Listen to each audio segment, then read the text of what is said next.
My husband told me he never really loved me, called me fat, and suggested I need the psych ward, all in front of my family. And I laughed about it, because we were rage-baiting them as revenge for physically terrorizing our 7-year-old daughter and convincing her mom and dad don't love her. My family have always been the type to want more. The type to step on your toes because you're living how you want to live and not by some arbitrary measure they've set for themselves. This whole prank that has now resulted in 3 generations worth of family units dropping nuclear bombs on each other, culminating with grandparents literally fist-fighting in grocery stores, started back when my husband and I got originally married. Our relationship had always been small, private. We enjoyed a quiet cabin more than a luxury penthouse, and enjoyed watching the spotlight more so than we liked being in it. So naturally, when the time came, we decided we both wanted a courthouse wedding. $3,000, our closest friends, a nice dinner after. Simple. Really us.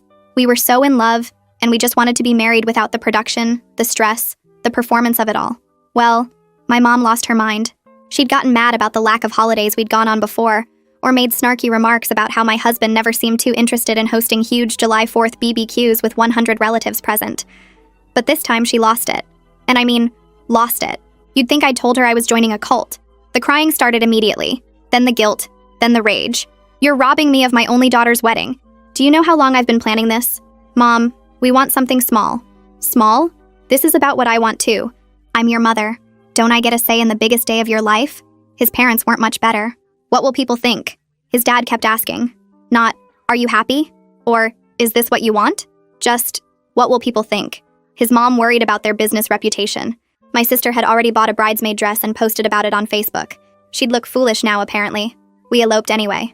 City Hall, 2 witnesses we grabbed from the waiting room, 10 minutes of paperwork, and we were married.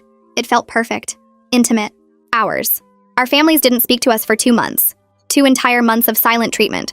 Like we'd committed some unforgivable sin instead of just getting married the way we wanted. It was our first lesson in their playbook. If you don't do what we want, we punish you with silence until you apologize. And we did apologize. We actually apologized for getting married the way we wanted. That's how it started. That's when we should have known. At the rehearsal dinner the week before we eloped, when they were still trying to convince us to do the big wedding, his dad pulled us aside. We had such plans for you two. Your future. But I guess you're determined to do everything your own way. He said it bitterly, like we were throwing something precious back in his face. We thought he meant wedding plans. We had no idea what he really meant. We thought they'd get over it. We were so wrong. 2 years into marriage, we bought our first house. A small 2-bedroom in a quiet neighborhood. We were so proud. It was affordable. It was ours. We'd done it together. The mortgage was manageable. The backyard was perfect for the dog we were planning to get, and we loved everything about it. Our families hated it. Too small, his mom said the first time she visited. Not congratulations or we're proud of you. Just too small. You'll need more space, my dad added. What about when you have kids? We just bought it, I said. We're happy with it. My mom started bringing Zillow listings to Sunday dinners. Not suggestions, demands. This one has 4 bedrooms and it's only 20 minutes away. Again, she'd leave the printouts on our counter like homework assignments. His dad would corner my husband at family gatherings. I was talking to the Johnsons. They just bought in Riverside Oaks. 4 bedrooms, 3 baths. Now that's an investment. Dad, we're happy with what we have. Happy doesn't build equity, son. And when you have kids, you'll wish you'd listened. Every Sunday dinner became an interrogation about our investment and property value and thinking about the future. They made us feel inadequate about something we'd been proud of. We stopped inviting them over. It was easier than defending our choices every time. When his mom hired a home inspector without asking, just showed up one day with a clipboard and a stranger, we should have set a hard boundary. Instead, we accepted her apology and let it go. Another piece of our autonomy, gone. My mom kept showing those Zillow listings. We just want you to live the life you deserve. Trust me, you'll thank us someday. The way she emphasized deserve always felt weird, like she knew something we didn't, like there was some future she could see that we couldn't. We were too focused on being annoyed to really think about it. A year later, I started my online business. Jewelry design, custom pieces, a little consulting on the side. I was making $2,000 to $3,000 a month within 6 months. I was thriving. I loved it. I was good at it. My family's decided it wasn't a real job. His mom kept sending me job postings for corporate positions.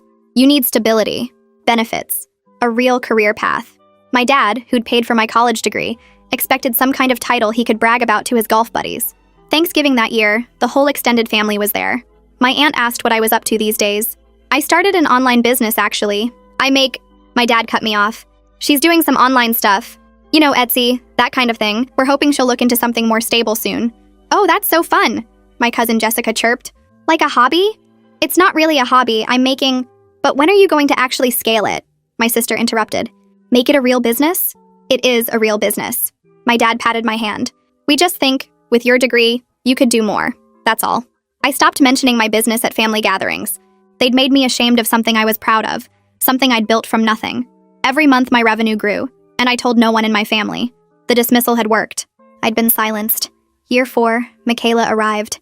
She should have been our moment. Our baby, our family, our joy. Our families took over immediately. His mom showed up at the hospital before I was even moved to a recovery room. Finally, she said, holding Michaela for the first time. Something important. Not, she's beautiful, or congratulations. Something important. Like the previous 4 years of our marriage had been a waste. My mom arrived an hour later with a list. Names she approved of. We'd already named Michaela. Nursery themes, parenting books, feeding schedules. She wasn't asking. She was telling. The advice never stopped. Every single decision we made was wrong according to someone. Don't hold her too much. You'll spoil her. Why are you using formula? Breast is best. Why are you breastfeeding? Formula is fine. That's not how we did it. My mom showed up every single day that first month. Not to help, to supervise. She'd reorganize things I'd already organized. Question every choice. Hover while I fed Michaela, offering commentary on my technique. We had our first real fight as a couple about the boundaries. Your mom has been here every day this week, I said one night after Michaela was asleep. Every day. I know, but she's just trying to help. Help? She reorganized our entire nursery. I had a system. Okay, but your mom literally brought over a binder of feeding schedules she printed out. That's different. How is that different? I paused. It's not. You're right. They're both overwhelming. So what do? Set boundaries? And when they cry? I don't know. We didn't know, so we didn't. We let them keep coming, keep offering unsolicited advice, keep taking over. It was easier than the guilt trips. The expensive crib arrived a week later, the one his mom had picked out, not the one we'd chosen. It was delivered to our house without warning. We could reject it and hurt her feelings, or accept it and lose another piece of control over our own home. We accepted it. At the hospital, I'd watched his dad hold Michaela, my husband's brother, standing awkwardly nearby. This is the grandkid who'll carry on the family name, his dad said proudly. 4th generation. His brother's jaw tightened. He looked away. I remember thinking it was a weird thing to say, but I was too exhausted to care. For 3 more years, we let it continue. Gave in, apologized, kept the peace, and with every compromise, we lost a little more of ourselves. By the time Michaela was 3, our families had figured out the perfect weapon, undermining us through her. Every rule we set, they broke. Every boundary we drew, they crossed.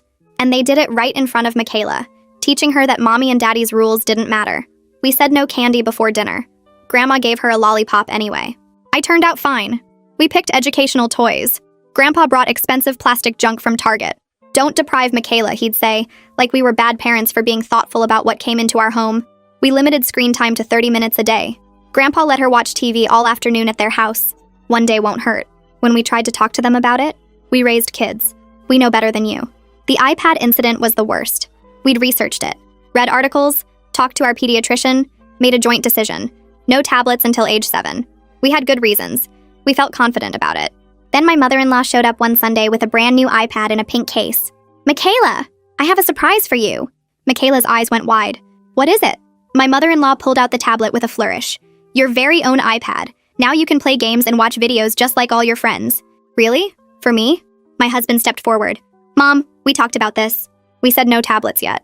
His mom's voice got louder, loud enough that Michaela definitely heard. Oh, your daddy's just being silly. Every kid your age has one. You don't want to be the only one without one, do you, sweetie? Michaela looked between us, her face crumpling. Can I keep it? Please? We were trapped. Say no. We're the bad guys who took away the gift. Say yes. We lose the boundary entirely. We let her keep it. Later that night in bed, we had the same fight we'd been having for months. Your mom crossed a line. Your dad does the same thing with toys. We need to stop this. How? They cry and guilt us. Michaela hears. What are we supposed to do? Neither of us had an answer. Michaela started saying, but Grandma lets me about everything. We were losing authority in our own home. Our own daughter was learning that we didn't matter. 2 years later, the comparison game started. My husband's brother had 2 kids, a big house with a pool, lavish everything. My sister had just had a baby, expensive nursery, designer clothes. At family gatherings, it was all anyone could talk about. Did you see their pool? Michaela deserves that. Your sister has the baby in French lessons already. You should look into that. They made it sound like we weren't providing enough, like we were failing Michaela somehow. What they didn't say My brother-in-law had gotten help from the family business. My sister's husband was wealthy. They had advantages we didn't have. Advantages our families had given them, not us. We were doing it on our own. Middle class, comfortable. We chose experiences over things. Camping trips, museum days, teaching Michaela about the world instead of buying her stuff. But our families made Michaela feel like we weren't enough. After a birthday party at her cousin's house, Michaela asked, "Mommy, why don't we have a pool like Uncle Mark?"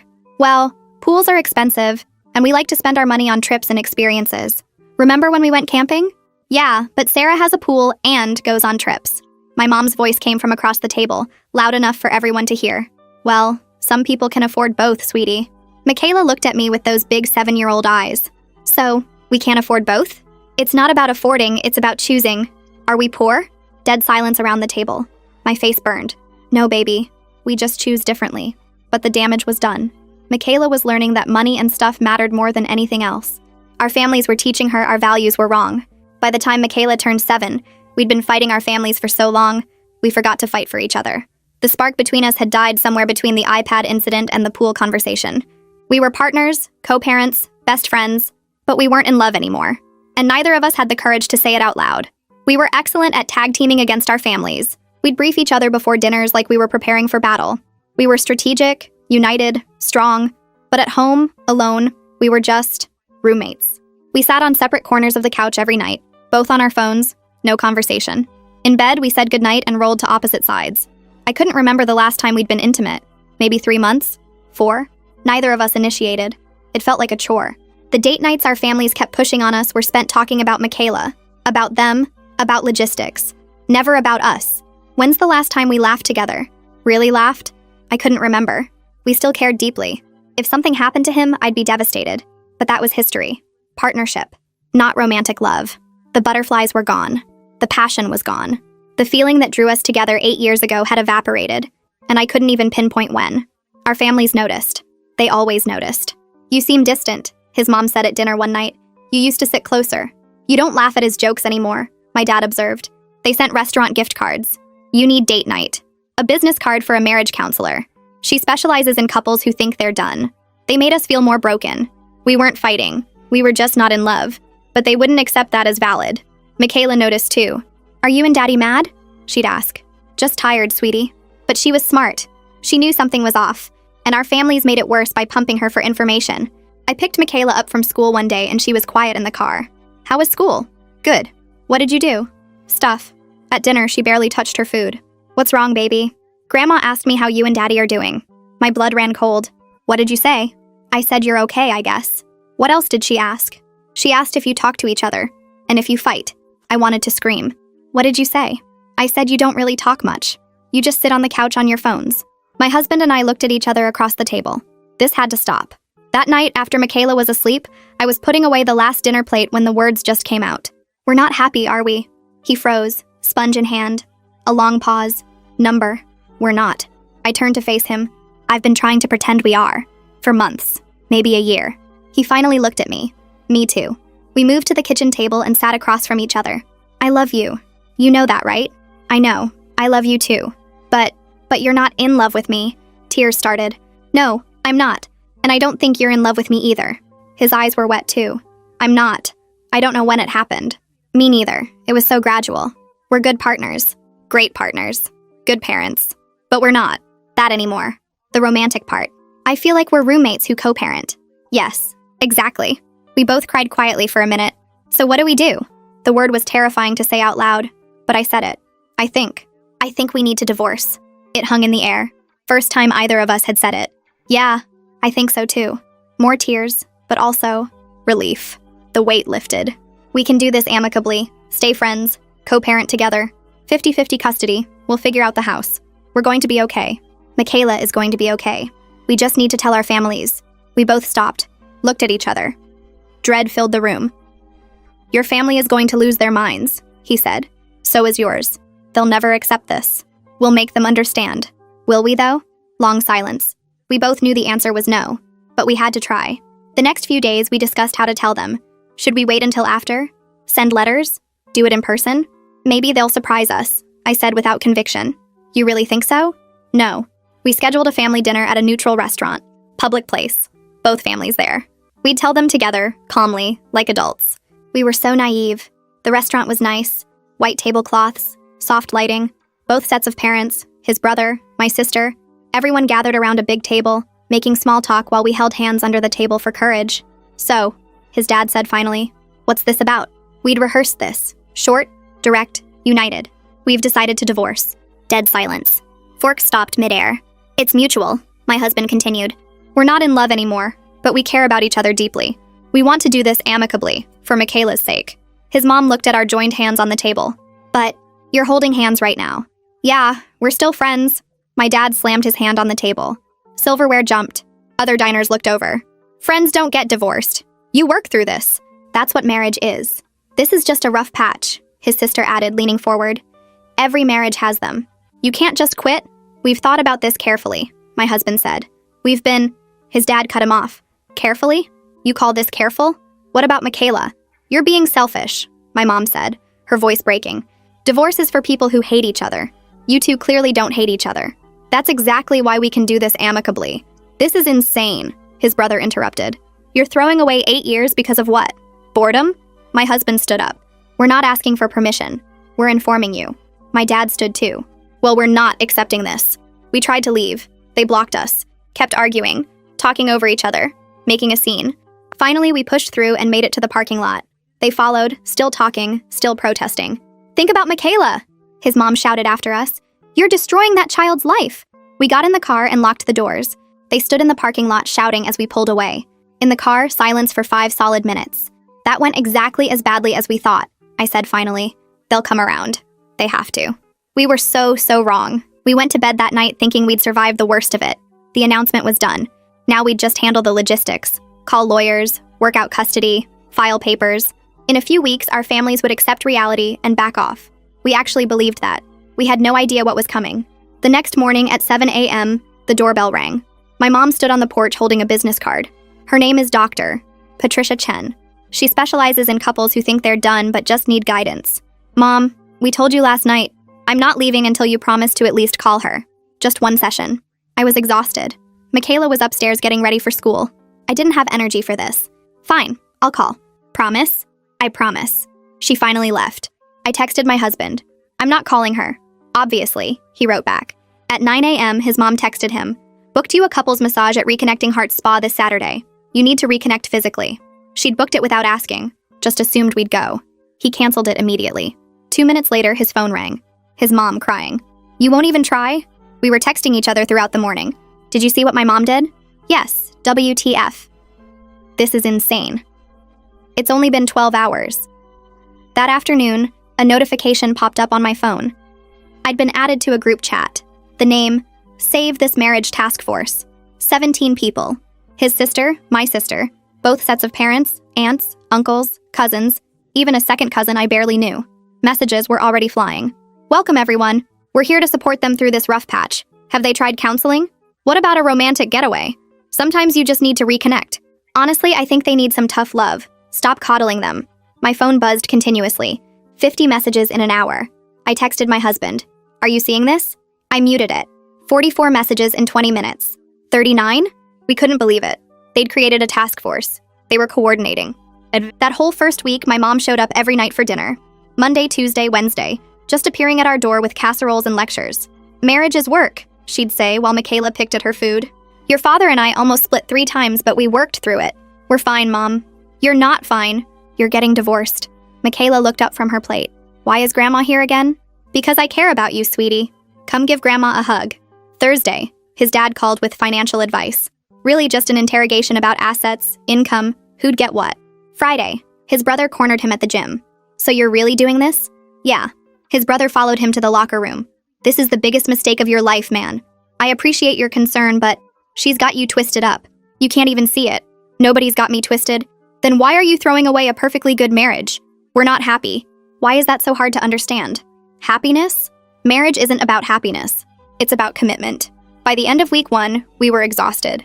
Constant contact, unsolicited advice, guilt trips from every direction. But at least we were united.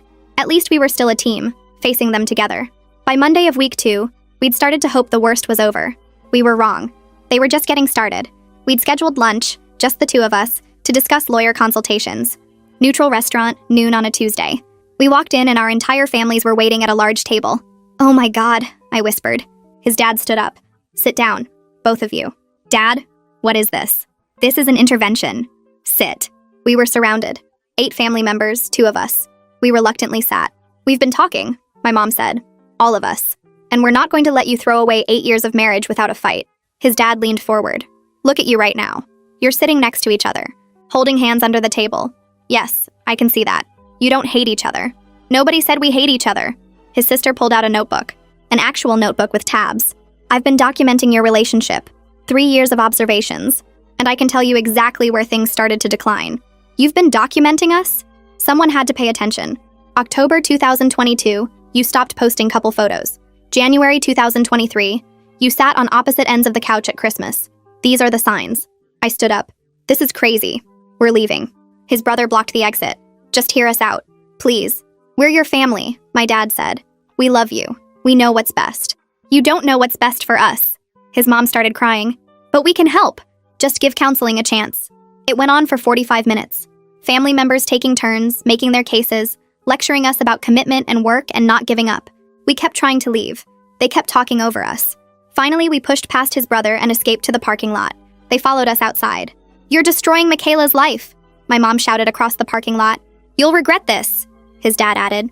We got in the car, locked the doors, and drove away while they stood there watching. During the lunch, his dad had said something weird. "Do you even realize what you're throwing away? The future His mom had cut him off. "Not now."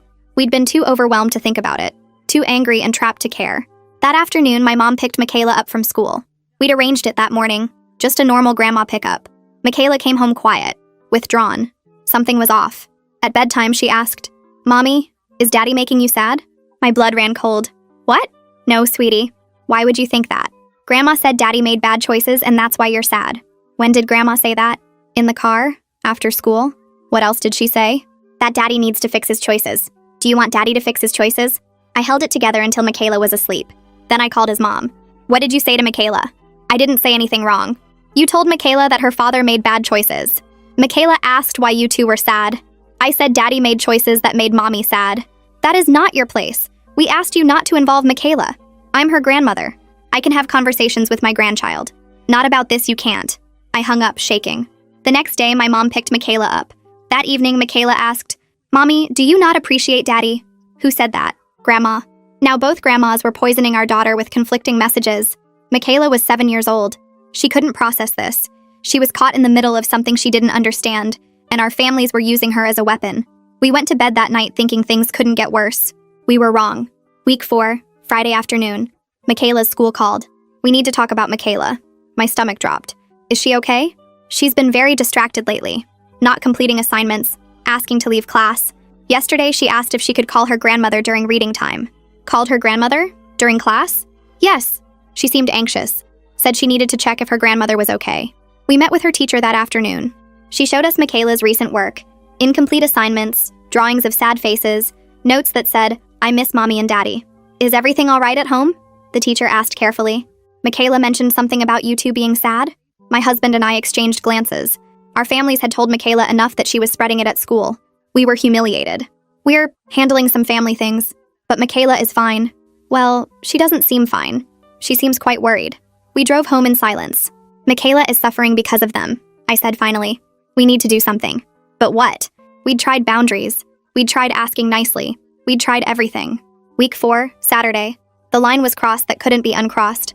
My mom picked up Michaela for Grandma Day. We'd been trying to maintain normalcy for Michaela's sake. She needed to see her grandparents.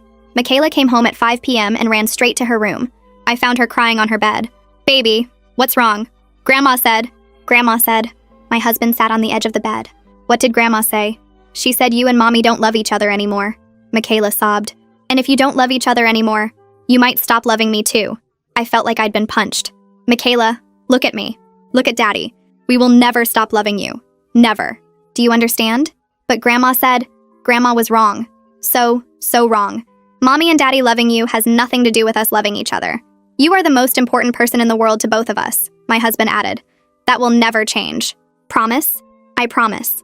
I promise too, baby. We held her until she fell asleep. After she was out, I called my mom. I was shaking with rage. What the hell did you say to Michaela? I was explaining, you told our child we might stop loving her? She asked what divorce means. I said when parents stop loving each other sometimes. Sometimes what? I was trying to prepare her. You traumatized her. She's crying herself to sleep. Well, maybe if you two weren't so selfish. Don't call us again. I hung up. My husband was pacing. They're never going to stop. No, they're not. Something broke in me that night. My daughter had cried herself to sleep thinking we might stop loving her. Because my mother, had planted that fear in her 7-year-old brain. They'd gone too far. That weekend, everything felt like it was falling apart. Michaela was having nightmares.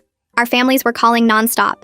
And for the first time since we decided to divorce, we weren't on the same team. We were drowning, and we started taking it out on each other. Week 5, Tuesday morning. I got an alert on my phone. Our bank account was frozen. I called the bank immediately. There must be some mistake. We received a fraud report from your father. The account is frozen pending investigation. There's no fraud. My father is interfering in our personal business. He seemed very concerned. Said you were going through a divorce and there might be financial misconduct. There's no misconduct. We're handling our divorce privately. I understand, but protocol requires we investigate any fraud claims. It'll be resolved in 2 to 3 business days. 2 to 3 days? Our mortgage payment is due tomorrow. I'm sorry, it's policy. I hung up and immediately started crying. We might miss our mortgage payment. Our credit could be ruined. All because my father decided to protect us. When my husband came home, I lost it on him. Can you please talk to your father? This is insane. My father? Your dad just froze our bank account. I know. And your mother told Michaela we might stop loving her. I talked to her. What else do you want me to do? Make them stop.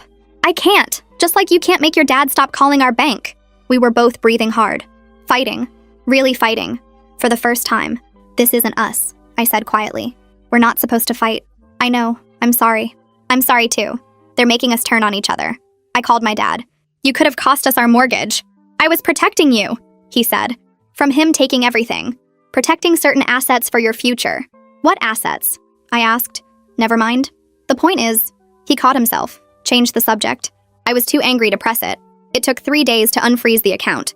3 days of stress and uncertainty because my father thought he knew better. Week 5, Thursday. A notification popped up. $10,000 had been transferred into my husband's account. I got the alert because we had shared banking. The note said, "For when you need your own place." My heart sank. His parents thought I was kicking him out. Thought I was the villain taking everything. Did your parents just transfer $10,000 to your account? He checked his phone. What? Oh my God. There's a note. "For when you need your own place." They think I'm taking everything from you. I'm sending it back right now. The damage is done. They think I'm stealing from you. He was already typing. Sent. With a note telling them to stop. His dad called immediately. You sent back the money? We don't need it. You're choosing her over your own family? She's not the enemy, Dad. She's got you so twisted you can't even see. My husband hung up. We sat in silence. Our families were painting each other as villains, trying to drive wedges between us. And it was working. We were snapping at each other, fighting, losing the friendship that had sustained us through everything. Week 6, Saturday. My husband's brother showed up at our house with moving boxes. Hey, I brought boxes. Let's get you packed up. What are you doing here? Helping you move out. You can stay on my couch until you find a place. His brother walked right in, started taking pictures of things with his phone. I'm documenting your stuff for the lawyer. You'll want proof of what's yours. Stop. I didn't ask for this. You need help whether you ask for it or not. My husband physically pushed his brother toward the door. Get out. Are you serious right now? Out. His brother left, offended. Fine. But when she takes everything, don't come crying to me. As he walked to his car, he muttered something. Always knew you'd get everything handed to you anyway. What? My husband called after him. Nothing. Forget it. An hour later, my mom showed up with apartment listings printed from Zillow. You can't stay here with him. Mom, leave. Don't use that tone. Get out. She left in tears. We couldn't have peace in our own home. They'd invaded every space, every boundary, every moment of privacy. Week 6, Sunday, the final straw. His mom had Michaela for the day. When she brought her home, Michaela was distraught. What happened? Michaela ran to me crying. Grandma asked me who I want to live with. She what? She said when you get divorced, I have to pick. Either mommy's house or daddy's house. My husband pulled out his phone, dialing his mom immediately. What did you say to Michaela? We just had a conversation about the future. You asked Michaela to choose between us? She needs to start thinking about it. We're doing 50-50 custody. Michaela doesn't have to choose. That's not realistic long term. You had no right. I'm preparing her for reality. Don't contact us again. He hung up. That night, Michaela woke up screaming from a nightmare. I don't want to choose. I want mommy and daddy. We both rushed to her room, held her between us. You don't have to choose, baby. Never. You get both of us, always. I promise. But Grandma said, Grandma was wrong. After Michaela fell asleep, we sat on either side of her bed, looking at each other over our daughter's sleeping form. This has to stop, he whispered. I know. But how? How do you stop people who won't listen? Who cross every line? Who use your child as a weapon? We didn't have an answer. Not yet. That Monday night, after putting Michaela to bed, we sat in the kitchen in complete silence. We'd tried reasoning. We'd tried boundaries. We'd tried everything. Nothing worked. We were losing our peace, our sanity, and worst of all, we were losing our ability to protect Michaela. Something had to change. We just didn't know what. I was washing dishes. He was drying. The silence stretched between us, heavy with exhaustion. I can't do this anymore, I said finally, my hands still in the water. I know. They're never going to accept this. No, they're not. Just the sound of running water. The clink of plates. Then he laughed. A dry, bitter sound. What? He put down the towel. Nothing. It's just, they want drama so bad. What do you mean? Think about it. They won't accept mutual and amicable. They need someone to blame. They need fights and tears and a war. I turned to face him. Okay, so what if we gave them exactly that? What are you saying? I'm saying, what if we staged it? Made it ugly? Gave them the messy divorce they're practically begging for? You mean fake it? They're making our lives miserable trying to keep us together. What if we made our marriage so toxic, so dramatic, they'd be relieved when we divorced? I stared at him. He continued. They've traumatized Michaela, frozen our bank account, called your workplace, made us fight with each other. They've crossed every line. So we cross one back. Exactly. And when they realize we played them, they'll never interfere in our lives again. They'll be too ashamed. I thought about it. About Michaela crying in my arms, about the school calling, about the group chat and the ambush lunch and every boundary they'd bulldozed. A slow smile spread across my face. How would we make up problems, fake fights in front of them, turn them against each other, make them think we're each the victim. Until they're so busy fighting each other, they leave us alone. I was laughing now. The first real laugh in months. This is insane. I know. Let's do it. Tuesday morning, Michaela was at school.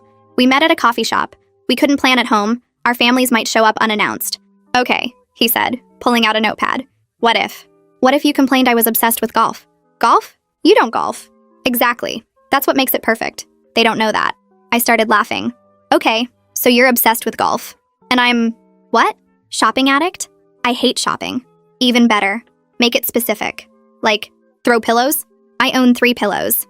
Okay, so I'll say you bought 39 throw pillows. I was cracking up. Where did you get 47? I don't know. It sounds ridiculous and specific. This is insane. Are we really doing this? I think we have to. We spent 2 hours planning. The details were absurd but believable. Golf league, $300 a month, 47 throw pillows, Top Golf on our anniversary. A complete lie. We'd watched Love Island and eaten takeout. Okay, so, first fight. When? Next family dinner. Both families there. What's the play? I show up late. You're mad I was at Top Golf. Have you ever been to Top Golf? No idea where one even is. Perfect. We were writing it all down, energized. For the first time in months, we were a team again. Not romantic, but partners with a common goal. Wait. I put down my pen. Michaela. She can't see this. Babysitter. Every time we do a fake fight, Michaela is with a sitter. And we tell her. What? A version of the truth, that we're pretending to be mad at each other with the grandparents to make them stop. Will she understand? She's smart. She'll get it enough. We clinked our coffee cups together. Let's give them what they want. That afternoon, after Michaela got home from school, we sat her down. Sweetie, we need to talk to you about something. Am I in trouble? No. But Mommy and I are going to pretend to be mad at each other sometimes with the grandparents. Why? Because the grandparents keep making things hard for us. If we pretend, they'll stop. But you're not really mad? No, we're friends. This is pretend, like acting. Will I see it? No. When we pretend, you'll be with a babysitter. You won't see any of it. Promise? Promise. Okay. I guess that's okay. She didn't fully understand. How could she? But she trusted us. That was enough. Wednesday night, the night before our first performance, we went over the plan one more time. Golf, throw pillows, Top Golf anniversary disaster. It all sounded insane. But maybe that's exactly what would make it work. Tomorrow, we'd give them the war they wanted. And maybe, just maybe, they'd finally leave us alone. Both families were gathered at the restaurant. Small talk, ordering food, the usual uncomfortable tension. Under the table, he texted me, "Ready?" I texted back, "Let's do this." He excused himself for a phone call and disappeared for 20 minutes. When he came back and sat down, I was ready. Where were you? Sorry, Brad called about Topgolf League stuff. I made my eyes go wide. You're kidding me right now. What? My voice rose. Topgolf? Again? We're at dinner with our families. It was like 5 minutes. It was 20 minutes. I counted. My mom tried to intercede. Okay, let's everyone just... I cut her off. No, Mom. This is the problem. He cares more about golf than spending time with actual people. He scoffed. Oh, here we go. Here we go. What's that supposed to mean? You're mad I have one hobby? One thing I enjoy? One? You spend $300 a month on that stupid golf league. His sister's jaw literally dropped. He fired back. Oh, I'm the one with a spending problem? Maybe if you didn't waste all our money on throw pillows. Excuse me? I counted them. 47 throw pillows. My dad whispered to my mom, "Oh no." I slammed my fork on the table. Maybe if you paid attention to me instead of your stupid golf score. He stood up. I'm not doing this here. He stormed out. I sat there pulling out what I hoped looked like real tears. I can't talk right now. I grabbed my purse and left. Behind me, I heard our families sitting in stunned silence. In the car, we met up and looked at each other. We burst out laughing. Did you see your mom's face? 39 pillows was genius. I almost laughed when you said Topgolf. We were giddy, driving home. The babysitter said Michaela had been fine, was already asleep. We paid her and debriefed. Phase 1 complete. Now we work our own families. We were excited. United. This was working. The next morning, his mom called him. Honey, what on earth happened last night? Mom, I really don't want to get into it. But golf? Since when do you play golf? He sighed heavily. It's not about golf, Mom. It's bigger than that. What do you mean? She's been so critical. Nothing I do is right. The spending, the constant complaints. I don't know if I can keep doing this. Oh, honey, I knew something was off about her. He suppressed a smile, gave me a thumbs up across the kitchen. I've been trying so hard, Mom. I know you have. I know. Perfect. That afternoon, my dad showed up at the house. I fake cried on his shoulder. Dad, it's so bad. He tracks golf stats more than my feelings. Golf stats? Spreadsheets, Dad. Spreadsheets. That's... Our anniversary, he went to Topgolf instead of taking me to dinner. Complete lie. We'd watched Love Island. That's unacceptable, my dad said. After he left, I texted my husband. My dad thinks you're choosing golf over me, haha. He texted back. My mom thinks you're a secret shopping addict. Within 3 days, the shift was complete. No more save the marriage group chats. No more marriage counselor cards. Both families were in protection mode, protecting their child from the toxic spouse. It was working. I posted on Facebook. Some people never grow up. He commented, some people don't know when to stop shopping. Our friends went crazy. Comments flooded in, people taking sides. Someone started a poll. Who's right in this situation? 487 votes, split down the middle. Mutual friends were forced to pick sides. Our phones blew up. We were texting each other screenshots, laughing. This is insane. It's perfect. Week 9, his mom dropped off groceries. Since she's not taking care of you. I had to hide in our bedroom while she was there. In my own house. 2 hours later, my mom brought dinner. Since he never appreciated your cooking, he hid in the garage. That night, I spent 20 minutes in the garage because your mom showed up. I spent an hour in our bedroom because your mom was organizing. This is getting complicated. It's fine, we just need to coordinate better. I was in the garage. I know, I'm sorry. A small silence stretched between us. First hint of strain. Week 10, there was a family gathering at a restaurant. Someone's birthday or anniversary. Both families were there. We arrived separately. Sat far apart. The performance continued. Someone mentioned dividing household items. He said loudly across the table, I want the good TV. You don't even watch sports. I'll learn, and you're not getting the KitchenAid. You don't even bake. Well, you don't even use the TV. I want it anyway. His dad motioned to a passing waitress. Can we get separate checks, please? They used to share everything. The waitress looked uncomfortable. Of course. Later, she brought a free dessert. This is on the house. You both look like you need it. We ate it while glaring at each other. In the car after, I was quiet. You okay? That was a lot. Yeah. Silence. Something had shifted. By week 11, we'd created a monster. Our families weren't just taking sides. They were at war with each other. And somewhere along the way, the fake fight started to feel a little too real. Week 10, Monday. His mom and my mom ran into each other at Kroger. We weren't there, but we heard about it. Multiple people called us. There was video. According to witnesses, my mom said, your son chose golf over marriage. His mom shot back, your daughter bought 39 pillows, Linda. That's a lie. He counted them. By the frozen food section, voices rising. People were staring. My mom grabbed a bag of frozen corn. Was she going to throw it? Use it as a weapon? His mom gripped her cart like she might ram it forward. Security came, escorted them to separate checkout lanes, both screaming across the store, "Golf addiction! 39 pillows!" Someone filmed it. The video went viral locally, 30,000 views within our community. Friends sent it to us. Is this your mom's? We watched the video together. It should have been funny. It wasn't. It was sad. "This is getting out of hand," I said. "Maybe we should what?" Neither of us finished the sentence. In the video, his mom screamed something that stood out. "My son was supposed to have everything." We watched it again. Everything? What's she talking about? But we were too overwhelmed to think about it. Week 11. The staged fights were bleeding into real life. Monday. "You told your mom I said what?" I had to make it believable. "You made me sound like a monster." "That's the point." "I know, but..." Tension was building. Wednesday. Michaela asked, "When is the pretend over?" We looked at each other. "Soon, sweetie." But we didn't actually know when. Thursday. His mom called crying. Really crying. "I'm so worried about you." After he hung up, he seemed shaken. "My mom is really upset. So is mine. That's the plan." "I know, but what? You want to stop?" "No, We were snapping at each other. Really snapping. Friday, I posted something particularly harsh on Facebook. It was fake, part of the plan. But when he read it, something flickered in his eyes. "Did you have to say that? You said worse. In person, not online for everyone. What's the difference?" "The difference is, we were actually fighting. Not performing. Fighting." That night, we slept in separate rooms. We hadn't done that the entire divorce process. Not once. Saturday morning, we hadn't spoken since Friday's fight. Michaela was watching us at breakfast. I could feel her eyes moving between us. "Mommy? Yeah, sweetie? Are you and Daddy mad for real?" I froze. "What?" "No, sweetie. You're not pretending right now. You're really mad." She was 7 years old and she could tell. She knew us too well. Tears started in her eyes. "I thought you said you were friends." My heart broke. "We are friends, baby." "Then why are you acting like you're not?" She went to her room. I found my husband in the kitchen. "We need to talk." We sat at the table. "This has gone too far." "I know. We're not pretending anymore.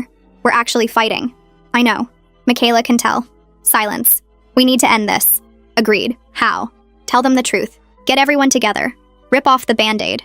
They're going to lose their minds." "I don't care anymore. I'm tired." "Me too." "So we're doing this?" "Yeah. One final meeting. Tell everyone. Face whatever happens. Together? Together. We were united again. Partners facing the consequences of what we'd done. We spent Sunday calling families, setting up the meeting. Next Saturday at my parents' house. Everyone must be there. They thought we were going to announce the finalized divorce, probably to blame the other side. Wednesday, we went to the courthouse. The real divorce. Papers signed, finalized. It was done. Outside, I asked, "How do you feel?" "Relieved. You?" "Same." "Still friends?" I smiled. "Always." "Want to get coffee?" "I'd love that." At the coffee shop, sitting across from each other, it felt right. Easy. Like old times. "This feels right. You know?" "Yeah, it does. We're going to be okay." "We are. Saturday's going to be rough. Probably." "Ready?" "No. You?" "Not even a little." We both laughed. It was genuine. We were us again. Just a different version of us. Saturday, 3 p.m. We sat in the car outside my parents' house for 5 minutes. "Ready?" he asked. "No," I said. "Me neither." We got out anyway. Inside, both families waited. My parents, his brother, my sister, a few others. Living room packed. Everyone tense. We walked in holding hands. His mom noted it suspiciously. "So you're finally doing this?" My dad. "We're here to settle this once and for all." We looked at each other. "Actually." I pulled divorce papers out of my bag, placed them on the coffee table. "We got divorced 3 weeks ago." Complete silence. "What?" his sister said. "It's done. Finalized. We're officially divorced." My mom. "But the fighting, the golf, fake," he said. His dad stood up. "The what?" "All of it. Every fight, every argument, staged." "The throw pillows?" his sister asked. "I own 3 pillows. Total." "The golf league?" His mom. "Never been. Don't even know where one is." My dad stood. "You lied to us?" "We tried to divorce amicably, peacefully. You wouldn't let us." His mom. "So you tricked us?" "You traumatized our daughter," I said. "You asked her to choose between us. You told her we might stop loving her. You called his workplace, froze our bank account, made us hide in our own house. You crossed every single boundary. So yes, we tricked you." His sister stared at her notebook. "Everything in here, all my documentation, it's all fake. Every word." "The Facebook fight? We planned it. Laughed about it after." "The restaurant? When you fought about the TV?" "We met at a coffee shop that morning to plan it." His dad, your mother's, at Kroger. They were holding frozen vegetables. His mom and my mom slowly looked at each other. We fought over golf that doesn't exist and pillows she doesn't have. Oh my God, Linda. Oh my God. The room erupted, everyone talking at once. His dad shouted over the noise. Do you even realize what you've thrown away? What are you talking about? The business, the succession plan. We were going to... His mom. Honey, don't. They should know. Maybe if they knew. My dad. We had plans too. The trust. We set aside. My mom. Stop talking. What trust? I asked. What business? What are you talking about? The room went quiet. His sister quietly. Oh my God. They don't know. His brother. You never told them? His dad sat down heavily. The business. $2 million. We were going to pass it to you on your 10th anniversary. Full ownership. My dad. The trust fund. $1.5 million. Property portfolio. Set aside for you. My husband. You were going to give us... Wait, we're going to? His mom. The legal documents have clauses. Requirements. What requirements? My mom. Stable, traditional marriage. It's standard for these types of... You made our daughter cry. Over money? His dad. It's not about the money. It's about legacy. Family legacy. You told us we were destroying Michaela's life. But really, we were destroying your plans. My dad. We genuinely believe divorce is wrong. But you also believe you'd lose millions. Yes. His brother. Dad's been telling the whole business you're going to take over. Clients are expecting... My sister. Mom told everyone at the country club about the trust. It's all she talks about. This whole time, I said, every boundary you crossed, every time you made Michaela cry, it was about protecting your money and your reputation. His mom was crying. We love you. You love your legacy. His sister spoke quietly. Dad, the business, what about it? You've been so distracted. The Facebook stuff, the public drama. Clients have been asking questions.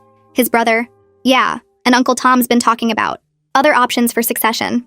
His dad went pale. My dad turned to my mom. The trust. Did you finalize the tax paperwork with Robert? I was going to, but then everything happened and the bank incident. When you called about fraud, that triggered an audit. What? An audit. Of the trust. Do you understand what that means? My sister pulled out her phone. And Mom, your friends at the club. After the Kroger video, they've been talking. She showed our moms the video. 30,000 views. Oh God, his mom whispered. I looked at my husband. Let me get this straight. You crossed every boundary, traumatized our child, tried to control our lives, all to protect your money and reputation. And in the process, you destroyed both. His dad, the business reputation. If clients think we're unstable, my dad, the audit could cost us hundreds of thousands. Good, I said. My mom, we were trying to help. You were trying to control. There's a difference. The room dissolved into chaos.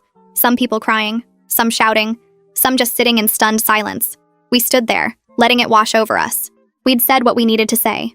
Now came the aftermath. How could you do this to us? My mom cried. How could we? You asked our 7-year-old to choose between her parents. His mom. We were trying to help. You told Michaela we might stop loving her. That landed like a bomb. Complete silence. His sister, quietly. We did do that. I posted about your marriage on Facebook without asking. His brother admitted. I called your bank and froze your account, my dad said. We transferred money to drive a wedge between you. His mom. But we were trying to save your marriage. We didn't want it saved. We told you that the first night at the restaurant. My mom. We just thought if you had time. You didn't think. You decided you knew better than us about our own lives. You steamrolled every boundary. You made our daughter cry. Over money. Over your money. Silence. They couldn't deny it. His sister stared at her notebook. We made everything worse, didn't we? My dad put his head in his hands. His mom was crying. I genuinely thought I was helping. We know, but you weren't. So you're really divorced? It's final? Yes. And you two are? Friends, co-parents, moving forward together. His dad. And this whole war, the golf, the pillows, everything. That was to make you stop interfering. Yes. Did it work? Long silence. His mom. I'm sorry. I'm so sorry. My mom. We all are. I shouldn't have made that group chat, his sister said. I shouldn't have posted on Facebook. I definitely shouldn't have called the bank.